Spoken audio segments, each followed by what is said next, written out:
સુરતમાં રખડતા શ્વાનનો આતંક યથાવત રહ્યો છે। રોજબરોજ રખડતા શ્વાનો બાળકો અને લોકો પર હુમલા કરી રહ્યા છે।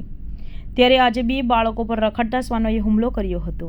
સુરતના લિંબાયત મહાપ્રભુનગરમાં 5 વર્ષીય બાળક પર રખડતા શ્વાને હુમલો કર્યો હતો। 5 વર્ષીય ઇરશાદ નામનો બાળક ઘર પાસે રમી રહ્યો હતો ત્યારે અચાનક જ શ્વાને હુમલો કરી બાળકના ગાલ પર ગંભીર ઇજાઓ પહોંચાડી હતી। જ્યારે બીજા બનાવમાં ડિંડોલી વિસ્તારમાં 11 વર્ષીય બાળક પર પણ રખડતા શ્વાને હુમલો કર્યો હતો।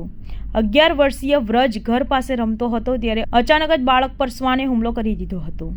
શ્વાને બાળકના પગ પર બચકો ભરી ગંભીર ઇજાઓ પહોંચાડી હતી। હાલ બંને બાળકને સારવાર અર્થે નવી સિવિલ હોસ્પિટલ ખસેડવામાં આવ્યા છે। જોકે આ ઘટના બાદ સ્થાનિકોમાં ભારે રોષ જોવા મળ્યો છે।